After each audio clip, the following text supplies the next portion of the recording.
So okay, let me continue with the lecture. Yeah, time flies so fast. So where is it?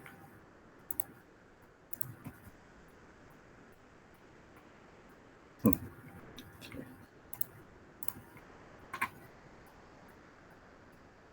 Yeah. Okay. So now we will talk about the hardening. So you probably remember about the different transformations from the austenite to another product. So for example, if you have the diffusion process, the okay, say the cooling process, we intend to form the pectide from austenite. So you have the austenite transformed to pectide. With the faster cooling rate, you will have the austenite transformed to binite. And if the cooling rate is larger than the critical cooling rate, and then you have the transformation from the austenite to the martensite.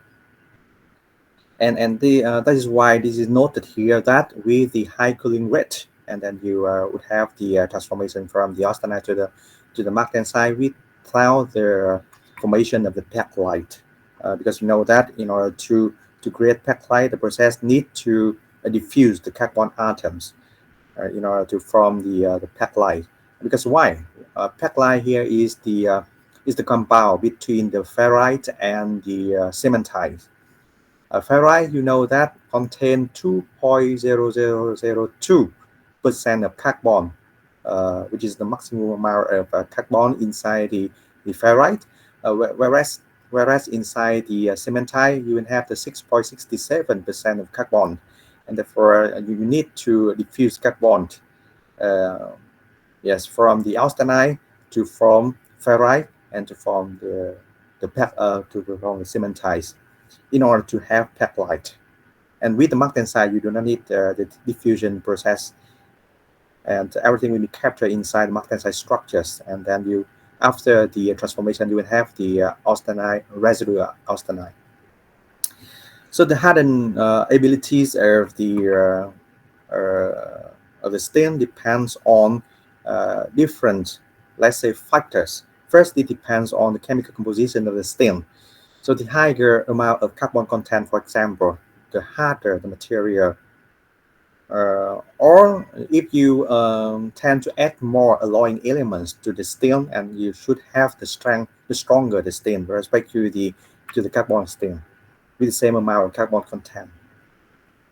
And the other factor that can contribute to the hardened abilities of the steel is the size of the austenite grain before. I'm sorry, the size of austenite grain before cooling process to the room temperatures.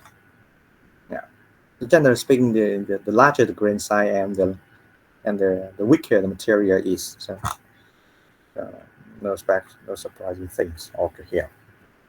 The process, the heat treatment in order to harden the material or to improve the strength of the material start with heating to fully austenized state. Yes. Or you may call the solution treatment. Solution treatment is mean that you heat up everything in order to form, for example, the fully austenite stage, and then you keep it for a certain period of time. Yes, so that the how can I say, the temperatures is similar from the in between the surface and the core of the part or the materials. And afterward, you rapidly cool down in order to produce the martensite structures. This process, I mean the austenite to martensite, also called quenching process. Quá trình tôi ấy, chính là cái quá trình làm xảy ra chuyển biến từ austenite ra martensite. So since we perform the fast cooling process, so there will not be not enough time for the carbon to diffuse out of the austenite structures, and therefore result in the formation of the martensite.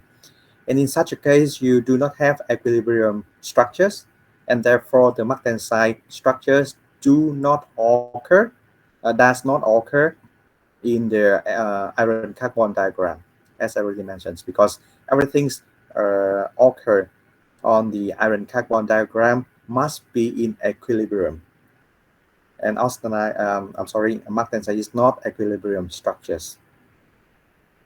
And the diffusion process is not occur here. Does not occur here. Regarding the precipitation hardening by heat treatment, so this is another process that can improve the strength of the materials. By creating different, let's say, precipitation.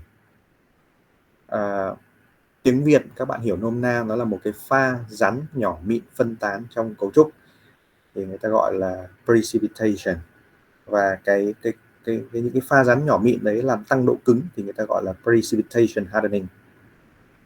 The process includes two main steps. The first one is solution treatment, as you can see from here, heat up, which is allow the solute atom to dissolve to perform the single phase solid solutions, or it can be alpha phase or whatever it is. Just one thing I would like to remind you, that is the process that describing the aluminum and copper. However, I took it here as an example to show you what is the precipitation hardening for a materials, but it's not for steam. It's not for steam. Just for showing you an example of precipitation hardening. Okay.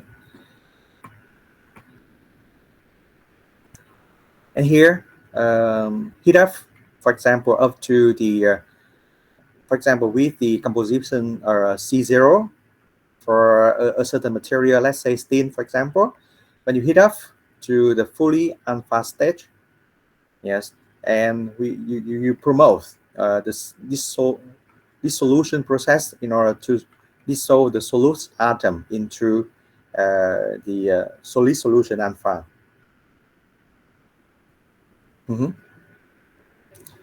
And after that, you rapid quench. It means that you cool down first fastly to the temperature T1, which is here,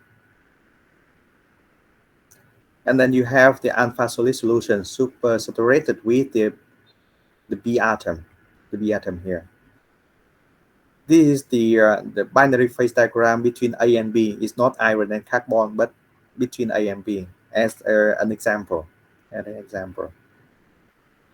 And in such a case, you will have the product which is relatively soft and weak, and therefore this need another stage of heat treatment in order to improve the strength of the materials. It's called precipitation heat treatment or etching. Tiếng Việt nó gọi là quá trình hóa già. Còn normally etching thì chúng ta, or natural etching, người ta gọi là hóa già tự nhiên, và artificial etching thì nó là quá trình hiện tại. Super saturated alpha solid solution will be heated to the temperature T2.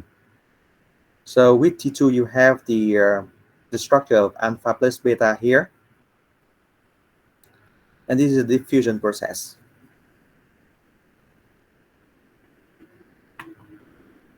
You heat up and you maintain the temperature T2 for a certain period of time. Yes. And then beta precipitates will be formed at the finely dispersed particles. And once the etching is completed, and then you cool down to the room temperatures. Yeah.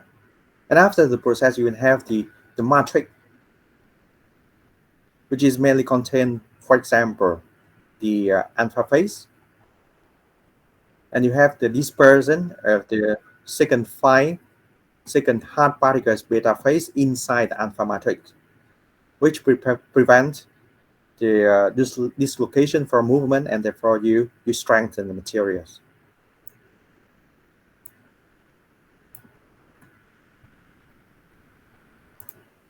Okay. Again. Precipitation hardening by heat treatment includes or contains two steps.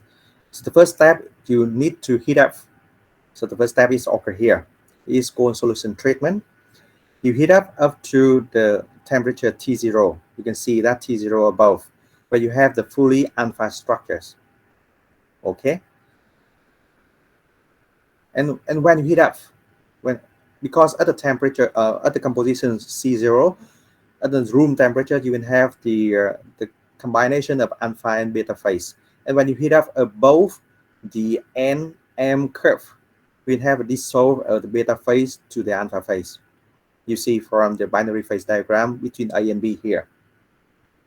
And when you have alpha here, it means that beta is completely dissolved inside the alpha phase. Mm-hmm.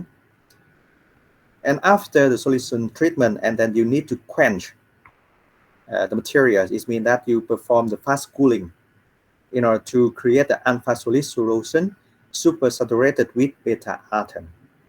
Có nghĩa là dung dịch rắn qua bão hòa của cái beta, của cái B atom này trong cái chất A. Đúng không? A là gì, B là gì, ta không biết, đúng không ạ? Nó có thể là iron and carbon, nó có thể là aluminum and copper, có nghĩa là đồng và nhôm.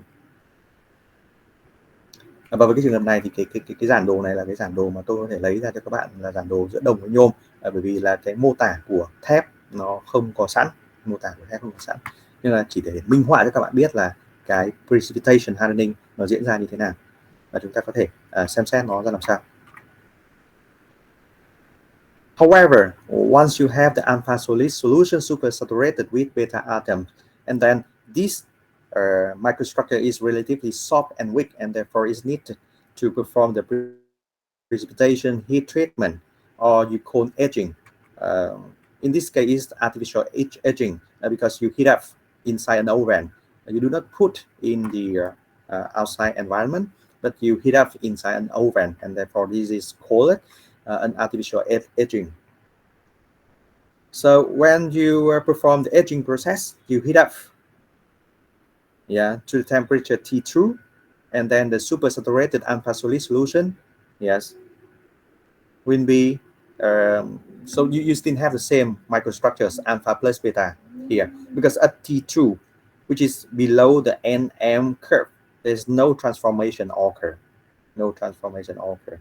But then you provide enough energies for the diffusion process. That's why you heat up to provide the free gift energies. And then since the system receives enough energies, the beta phase can be precipitated at the finely dispersed particle inside the alpha matrix, and therefore you have the second hard phase beta strengthen the alpha matrix materials. And after the process, it means that once the beta phase is formed and finally dispersed within the matrix materials, and then you cool down to the room temperatures from the temperature T2, and the process is finished. A little bit more details about the mechanism of hardening process by precipitation hardening. As I already mentioned, I could not find the graph or the description about the precipitation hardening for the stain inside the textbooks, and therefore I took an example for aluminum and copper as an example to show you about the mechanism of hardening. But here, please remember, we are talking about the ferrous alloy. It means steel. So alpha phase. So let's say if we consider the material which a specific composition containing 96% of aluminum and 4% of copper. Yes. So it's more or less here. So as room temperatures, we have the two phases, alpha plus theta. And when the the artificial edging process occurs at the initial stage, the copper atom will form the ZP zone, Guinness-Preston zone, or the copper atom get together or to cluster to form the small thin disc within the alpha structures. As the time increase or prolong, the copper atom will be diffused and the disc will grow and to become the particles. And it will pass through the two transition phases from the theta 2 prime to theta prime and to theta. Okay. It seems a little bit confusing here for you. Tôi lấy một cái ví dụ đơn giản cho các bạn hình dung về cái cơ chế của cái quá trình tăng cái độ cứng, tăng cái độ bền nhờ cái precipitation hardening ở trong cái kim loại, ở hợp kim thì đúng hơn. Thế thì tôi nói với các bạn rồi, ở đây chúng ta đang nghiên cứu về thép. Thì tuy nhiên là cái precipitation hardening của thép ấy thì nó không được trình bày sẵn ở trong các cái textbook, cho nên là tôi đưa một cái ví dụ về precipitation hardening do cái quá trình hóa già nhân tạo mà áp dụng cho cái vật liệu hợp kim nhôm ở đây, bao gồm 96% nhôm và 4% đồng. Thế thì đối với cả cái composition này, cái thành phần này, thì tại cái nhiệt độ tại cái room temperatures các bạn sẽ có intermetallic compound, đúng không ạ? CuAl2 nó chính là cái theta phase này cộng với cả alpha, đúng không ạ? Alpha nó chính là CuAl2. Thế thì ở một cái giai đoạn đầu của cái quá trình hóa già, được chưa ạ? Thì cái giai đoạn đầu đó thì nó bắt đầu hình thành nên những cái vùng người ta gọi là vùng GP, Guinness Breton Zone.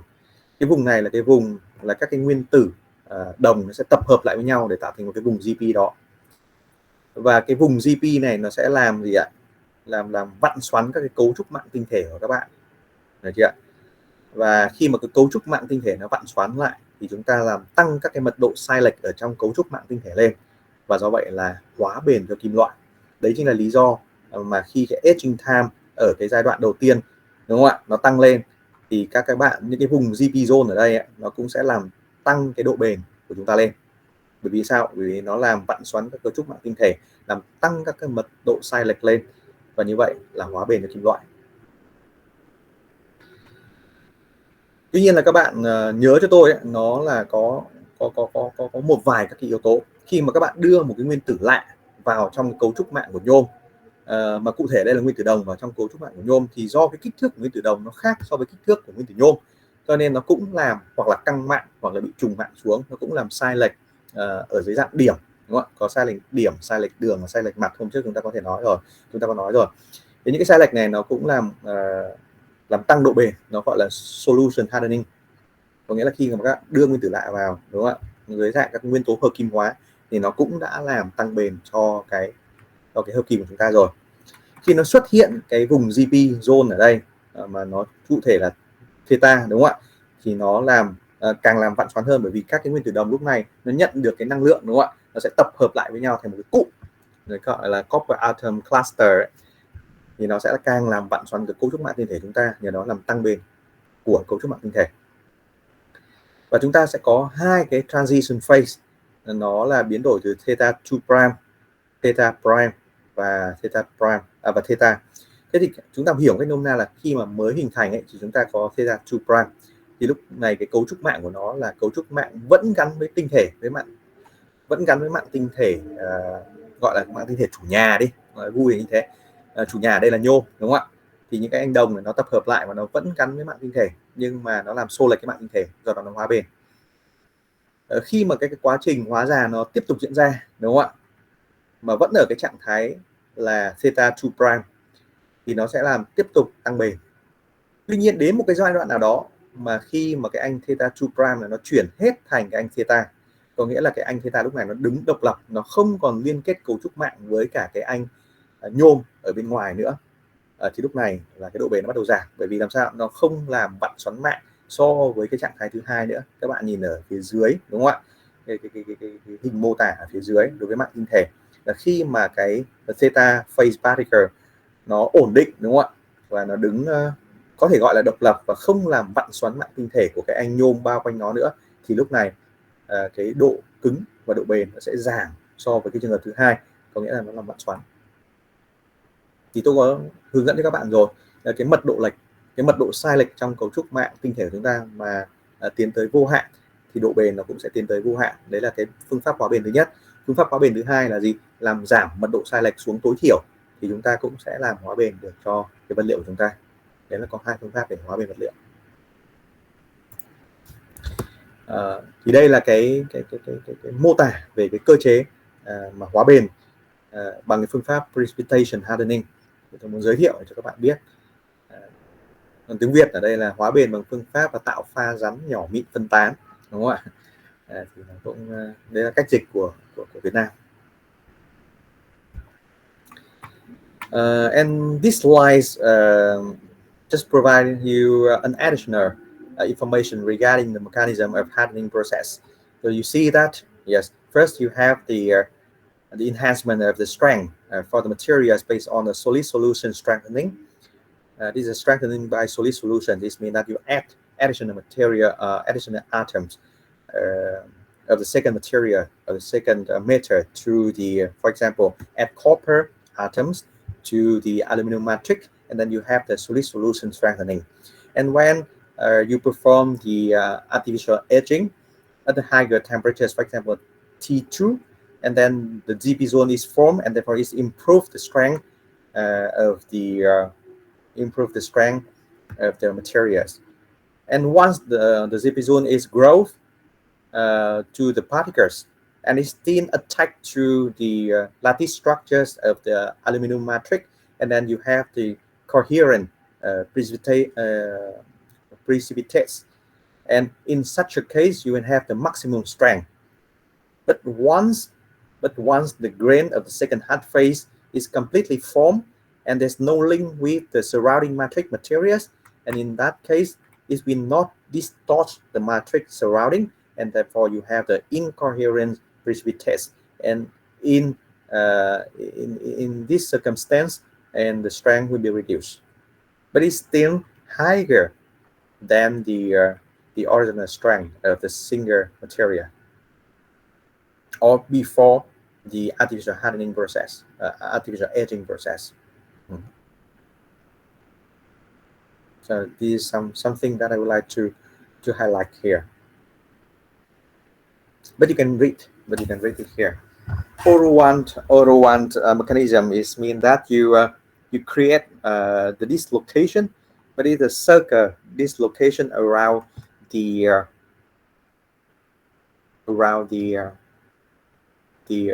second hard phase, around the second hard phase. Okay, I can describe a little bit about the auto-wand mechanism here, but I suppose that it will be easier if I speak in Vietnamese for you to understand this point. So let me open a new don't say.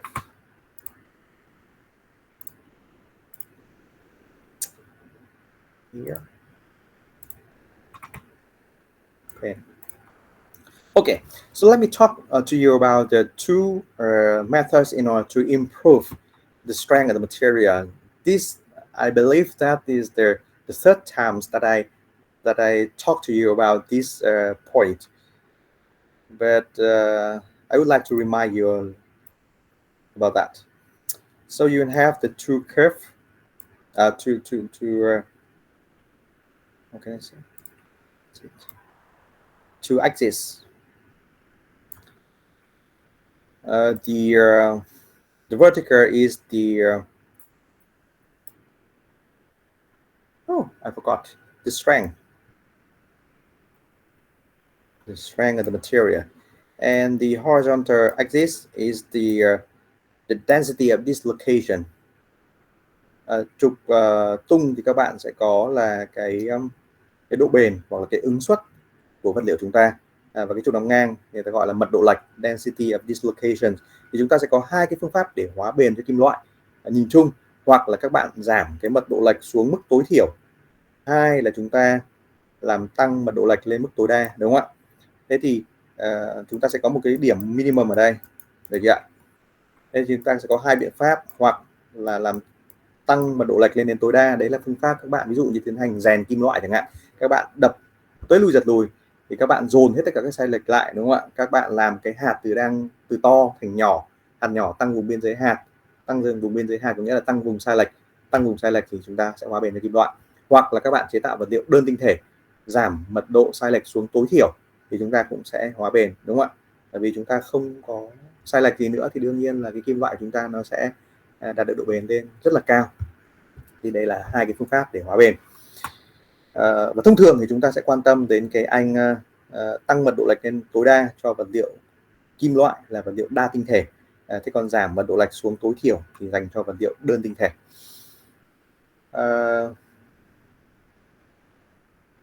Và đây là cái ý đầu tiên. Cái ý tiếp theo là tôi muốn giới thiệu với các bạn về cái Orowan mechanism, có nghĩa là cái cơ chế Orowan. Các bạn biết là chúng ta đang nghiên cứu về cái precipitation hardening process, có nghĩa là tạo ra các pha rắn nhỏ mịn phân tán. Thế thì các pha rắn ở đây tôi gọi nôm na là các cái điểm này đi. Thế thì nó là những cái pha rất là rắn, rất là nhỏ mịn và phân tán ở trong cấu trúc ấy, thì người ta gọi là các cái điểm neo cố định ở trong cấu trúc. Nó rất là bền, cho nên là dưới tác dụng của các cái ngoại lực, nói nôm na như thế, hoặc là các cái tác nhân từ bên ngoài thì nó sẽ cố định, nó không di chuyển, bởi vì nó rất là bền, nó rất là khỏe. Thế giả sử chúng ta có một cái sợi lệch như thế này, được chưa ạ? Thế thì dưới tác dụng của cái trường ứng suất thì cái sợi lệch này sẽ di chuyển, đúng không ạ? Các cái sai lệch nó sẽ di chuyển. Thế khi mà cái sai lệch này di chuyển qua các cái pha rắn nhỏ mịn phân tán, pha rắn nhỏ mịn phân tán này tạo ra từ đâu ạ? Từ cái precipitation hardening process mà tôi vừa mới đề cập với các bạn. Thì nó sẽ gì ạ? Thì nó sẽ bị rất là vững, cho nên là nó sẽ cản trở các cái sợi lệch này. Có nghĩa đi đến đây thì nó vẫn ở đây, đúng không ạ? Nhưng mà khi mà cái sợi lệch này di chuyển, tất nhiên là khi di chuyển là đến đây thì phía dưới này không còn nữa, phải không ạ? Khi nó di chuyển đến các cái pha rắn nhỏ mịn thì cái sợi lệch này nó sẽ làm sao? Nó sẽ bao quanh lấy cái anh pha rắn này, được chưa ạ?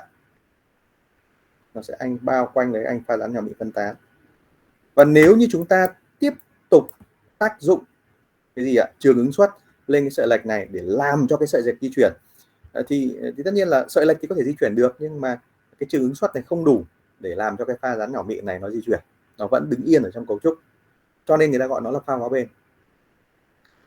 Thì từ một sợi lệch này nó sẽ hình thành rất là nhiều các cái vòng lệch, đúng không ạ? Lúc này nó sẽ tạo thành những cái vòng lệch nó bao quanh cấu trúc, và cái sợi lệch này nó sẽ thoát ra. Nói một cách đơn giản là từ một sợi lệch ban đầu dưới tác dụng của trường ứng suất thì nó tạo ra một cái sợi lệch khác và rất nhiều các cái vòng lệch, đúng không ạ? Để bao quanh lấy cái pha rắn nhỏ mịn phân tán. Và nếu như chúng ta xuất hiện tiếp tục một cái sợi lệch ở đây dưới tác dụng của trường ứng suất, đúng không ạ? Thì nó lại tạo ra một cái sợi lệch khác kèm với một cái là vòng lệch bao quanh ngoài. Và tất nhiên là cái trường hợp thứ hai này nó sẽ khó di chuyển qua những cái này rất là nhiều. Bởi vì làm sao? Bởi vì ngoài tác dụng cản trở cái lệch chuyển động của các cái pha rắn này bị phân tán thì còn có cái vòng lệch ở ngoài này, nó cản trở chuyển động của các anh lệch tiếp theo di chuyển vào. Nhờ đó mà chúng ta có được cái cơ chế hóa bền cho kim loại. Có nghĩa là gì? Có nghĩa là để làm được biến dạng cái anh đằng sau ấy thì cần tác dụng còn lớn hơn rất nhiều so với cả cái anh ban đầu. Đấy chính là lý do làm sao chúng ta rèn dập ra những cái như thế này. Thì chúng ta càng rèn thì thép chúng ta càng cứng, đúng không ạ? Cái rèn ban đầu thì nó còn dễ đập nó dễ biến dạng, nhưng mà về sau đập rất khó biến dạng. Bởi vì làm sao? Vì chúng ta tạo rất là nhiều sai lệch, các cái sai lệch nó sẽ cản trở chuyển động lẫn nhau, nhờ đó mà nó hóa bền cho kim loại của chúng ta. Thì đấy là cái Orowan mechanism, nó liên quan đến sợi lệch, pha rắn nhỏ bị phân tán và vòng lệch.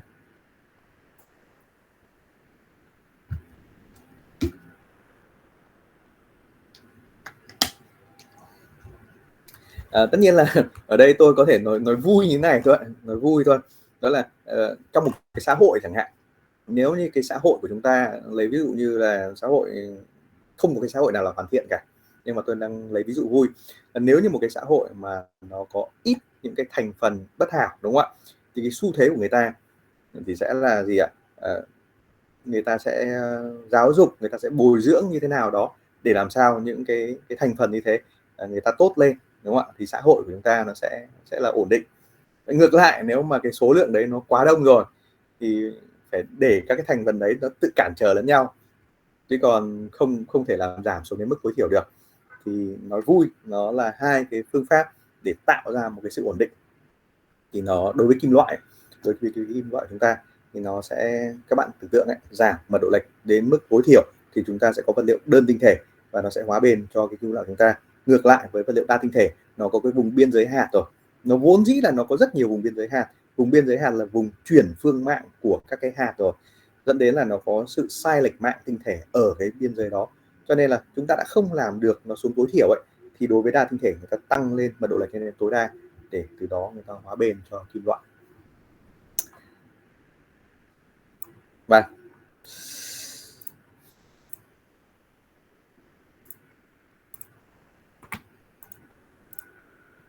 okay. So the next I would like to focus on the quenching. Quenching is one of the heat treatment processes that can be used in order to improve mechanical properties of steel. So let's say with the graph on the right side of the slide, you see that in order to perform quenching process, firstly you need to heat up the steel above the A3 temperature. So it means that above the A3 line here. A3 lines here. So it depends on the composition, and the A3 temperatures can be reduced.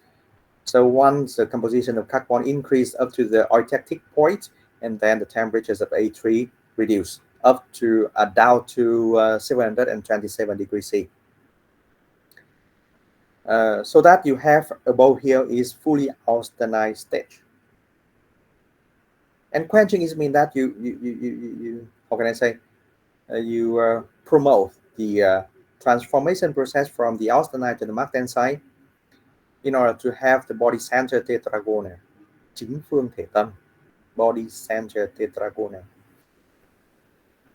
And in order to quickly cool, you will have to use the medium. Yeah, it can be water, it can be oil, in order to promote the fast cooling rate to transform the austenite to the martensite. Below, I just want to highlight a little bit because this with the pen I have drawn the TTT diagram with the 2C curve. Yeah, 2C curve. Please remember that the 2C curve is mean that TT diagram. Just mean that the transformation occur at constant temperatures.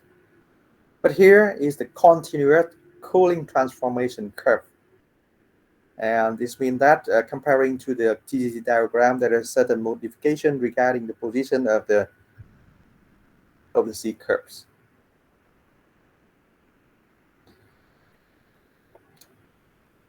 Tiếng Việt về quá trình tôi thép hay còn gọi là quenching.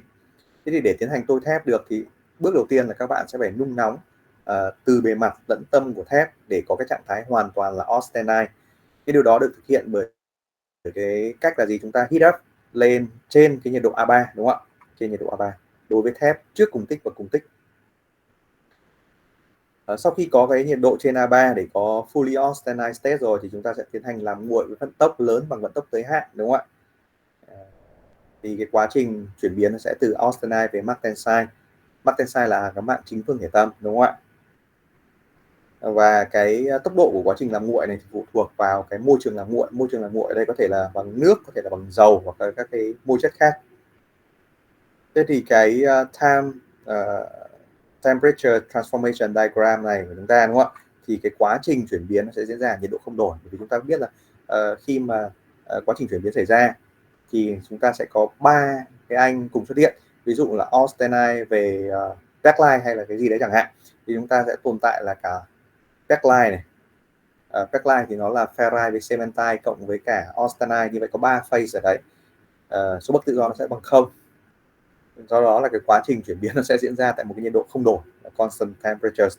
Tuy nhiên nếu như chúng ta tiến hành cái continuous cooling, có nghĩa là chúng ta làm nguội liên tục, thì trong cái trường hợp đó chúng ta sẽ phải modify cái đường cong chữ C, đúng không ạ? Modify đường cong chữ C thường là sẽ dịch chuyển cái đường cong chữ C sang bên tay phải và xuống bên dưới. Tương ứng với quá trình đó thì chúng ta sẽ có cái đồ thị ở phía góc bên phải phía dưới của cái slide này. Tuy nhiên là tôi không muốn các bạn đi quá sâu vào cái đó. Tôi chỉ muốn giới thiệu với các bạn rằng là gì, ngoài cái TT diagram nó là transformation ở cái constant temperature thì chúng ta cũng có cái continuous cooling. Và trong cái trường hợp đó thì các bạn sẽ phải tiến hành modify cái đường cong chữ C, chứ chúng ta không dùng được cái đường cong chữ C đối với trường hợp TT diagram. However, there's several things that I would like to highlight here. For example, for those thin having the carbon content smaller than 0.3%, and then you do not perform the quenching process for such type of steel because you do not have the the formation of the martensite, or the hardness is not enough. Các bạn nhớ cho tôi là đối với những cái loại thép mà có hàm lượng carbon nhỏ hơn 0,3% carbon ấy, thì chúng ta sẽ không tiến hành tôi thép được đâu ạ. Bởi vì quá trình tôi thép là quá trình làm tăng độ cứng cho thép bằng cái việc là tạo ra cái tổ chức martensite. Cái tổ chức martensite này là dung dịch rắn quá bão hòa, có nghĩa là rất nhiều carbon trong đó, đúng không ạ? Quá bão hòa của carbon trong sắt alpha. Nếu mà lượng carbon này không đủ thì lấy đâu ra để mà tạo cái dung dịch rắn quá bão hòa của carbon trong sắt alpha, đúng không ạ? Thì như vậy là chúng ta sẽ không tạo được cái độ cứng yêu cầu, và cái quá trình mà không tạo được độ cứng yêu cầu người ta không gọi là tôi thép nữa, cho nên ở đây người ta nói là cannot quench the steel. Yeah. However, please remember that if you can quench the steel, it means that you subject the steel having more than 0.3% of carbon to the quenching process, and since the quenching process use the fast cooling rate, and therefore you may face with the cracking and distortion issues. And in order to reduce the negative effects resulting from the cracking and distortion, one of the possible way is to add alloying elements to the steel to shift the TTT curve to the right side, and therefore you can reduce the critical cooling rate. Yes. So just one other note is the transformation from the austenite to the martensite is not well understood. So something that the researchers believe that is correct at the moment is correct, but in the future, if they discover something which is more accurate, and then they think that the new discovered things will be used for the new futures. Nói một cách nôm na cho các bạn là trong cái lĩnh vực khoa học của chúng ta ấy, thì những cái gì mà khám phá cho đến cái thời điểm hiện tại các nhà khoa học người ta tin rằng nó đúng đắn thì nó là đúng đắn. Tuy nhiên là trong tương lai khi mà người ta tìm ra một cái phát hiện mới, đúng không ạ, mà người ta cho rằng nó đúng đắn hơn thì người ta gọi cái đấy là đúng không ạ? Sau đó thì người ta lại tìm một cái đúng đắn hơn nữa chẳng hạn, thì người ta lúc đó thì người ta sẽ cho rằng là đúng đắn. Lấy ví dụ như trước đây, cách đây 1.000 năm người ta tin là đấy cái thế giới tâm linh là có thật, đúng không ạ? Và sau này thì người ta chứng minh là có thể có thật, có thể không, đúng không? Cho đến khi nào mà người ta chứng minh được một cái gì đấy mà người ta làm cho cái nhà khoa học tin tưởng thì đến thời điểm đấy nó đúng.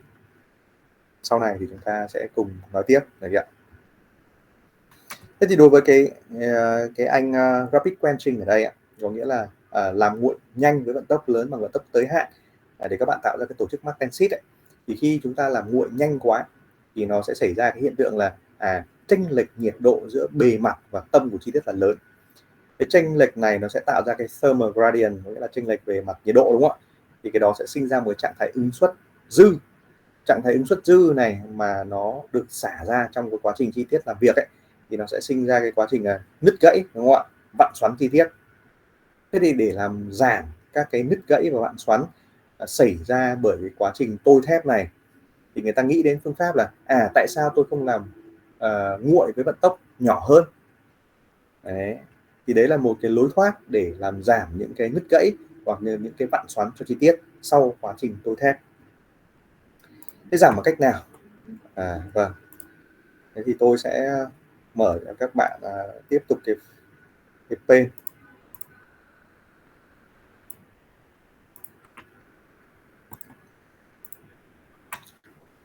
Thế chúng ta đang nói về cái TTT diagram là về cái nhiệt độ này, thời gian và cái chuyển biến, đúng không ạ?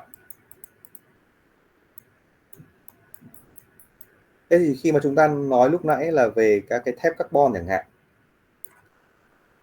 thép carbon ở đây chúng ta thì cái lưng của đường cong chữ C bên trái nó rất là sát so với cái trục tung của chúng ta, nó làm cho cái độ dốc của cái vận tốc tôi giới hạn, có nghĩa là cái critical cooling rate nó rất là lớn, được chưa? Và để cho các bạn tạo ra cái tổ chức từ austenite về đến Mach tensile khi làm nguội ấy, thì cái vận tốc làm nguội nó sẽ phải lớn hơn cái vận tốc VC ở đây, đúng không ạ?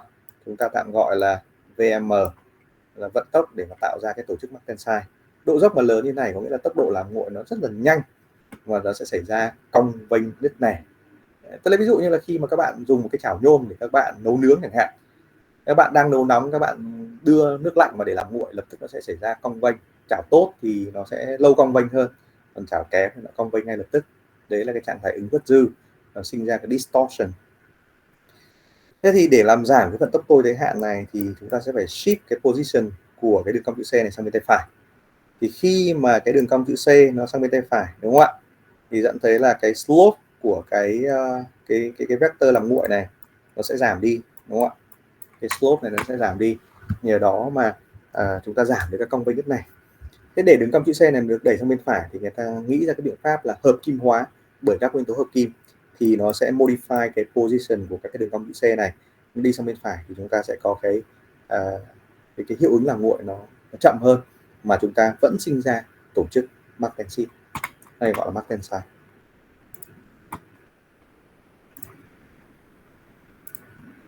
Okay.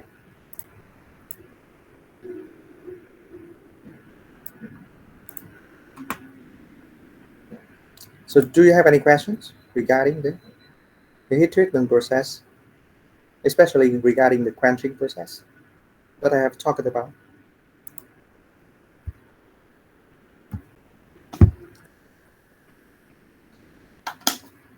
Okay, no question. Tempering.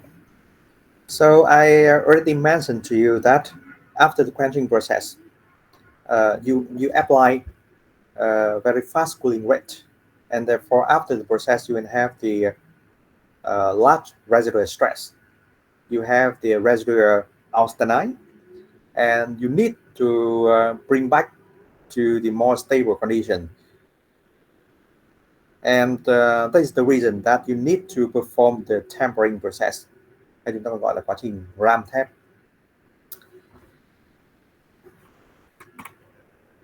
And how can you do the tempering process?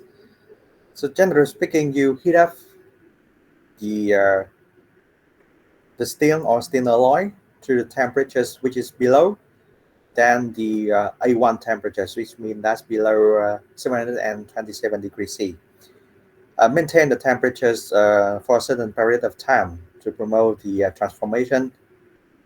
There's no actually transformations, but something happened in order to bring back the how can I say, the unstable structures to the more stable one.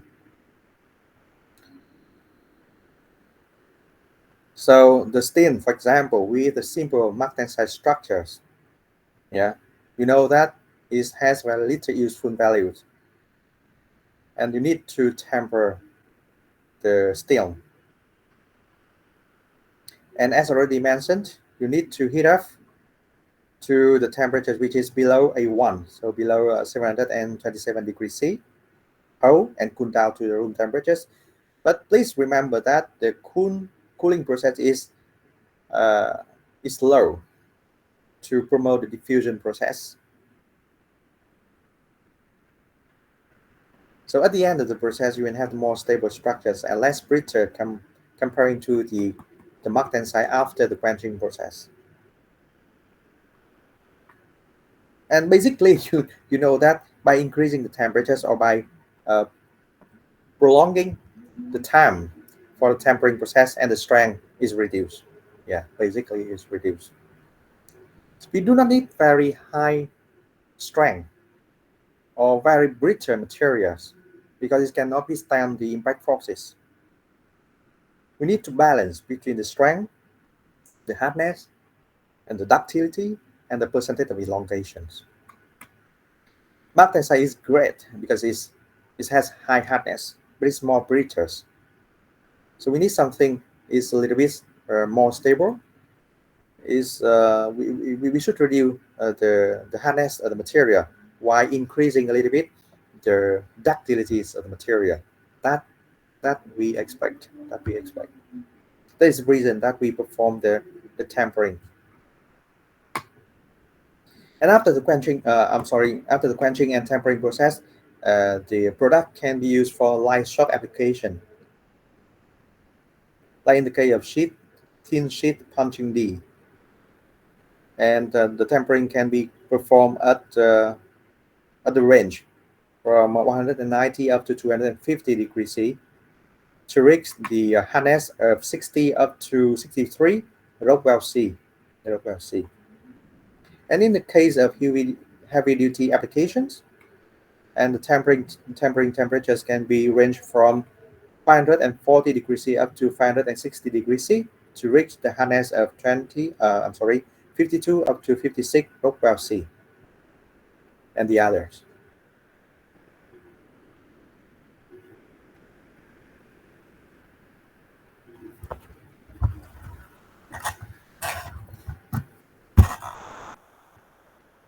Okay. Yeah, a little bit too details. Nói tiếng Việt, tempering là quá trình ram thép. Ram thép lúc nào cũng đi sau quá trình tôi thép để đưa cái tổ chức sau khi tôi về trạng thái ổn định hơn. Tổ chức sau khi tôi thép thường là max tensile cộng với cả một cái lượng dư austenite, và những cái anh đó thường là không ổn định và chúng ta cần thiết đưa nó về ổn định hơn. Cái max tensile này nó cứng nhưng mà nó rất là giòn, cho nên là dễ gãy và vỡ dưới tác dụng của tải trọng động và va đập. Do đó người ta tiến hành quá trình ram thép để giảm bớt cái độ cứng của cái anh sau quá trình tôi thép xuống và tăng cái độ dẻo dai lên, đúng không ạ? Tăng cái ductility với cả cái percentage of elongation lên. Và sau cái quá trình tôi cộng với ram thép thì chúng ta có thể ứng dụng cái thép mà đã tiến hành tôi ram cho một vài các cái trường hợp cụ thể. Tôi lấy ví dụ light shock application, đúng không ạ? Hoặc là chúng ta có một cái cụ thể ở đây là chúng ta sử dụng cái phương pháp đột dập, đúng không ạ? Đột dập để đột những cái tấm bằng thép chẳng hạn, tấm mỏng bằng thép. Thì trong cái trường hợp đó thì cái vật liệu chúng ta sẽ có thể được tiến hành tôi thép, sau đó ram ở cái nhiệt độ từ 190 đến 250 độ C, người ta gọi là quá trình ram thấp, để đạt được cái độ cứng cỡ khoảng 60 đến 63 Rockwell C. Đối với cái heavy duty application, đúng không ạ? Những cái máy có chịu tải trọng lớn chẳng hạn, đúng không ạ? Hoặc là như cái này là cái shear blade, đúng không ạ? Thì chúng ta sẽ nâng cái nhiệt độ lên. Thì chúng ta biết là nâng nhiệt độ lên thì cái độ cứng lại càng giảm, thế nhưng mà độ dẻo dai thì lại càng tăng. Như vậy là nó chịu tải trọng động và đập sẽ tốt hơn cái trường hợp là ram thấp, đúng không ạ? Thì ở đây là người ta chỉ cần độ cứng 52, 56 thôi. Thế tuy nhiên cái ductility nó lên cao thì nó sẽ bảo vệ cái chi tiết tốt hơn, hay nói cách khác thì nó có một cái gọi là damage tolerance, đúng không ạ? Chúng ta biết cái đó. Chứ nếu mà để tải trọng động mà nó cứng quá, nó rất là giòn thì dưới tác dụng của tải trọng động và đập thì nó lập tức bị đứt gãy vỡ ngay, và chúng ta sẽ không còn cái gọi là damage tolerance nữa, nó lập tức bị phá hủy. Vâng, có ai có câu hỏi gì không ạ?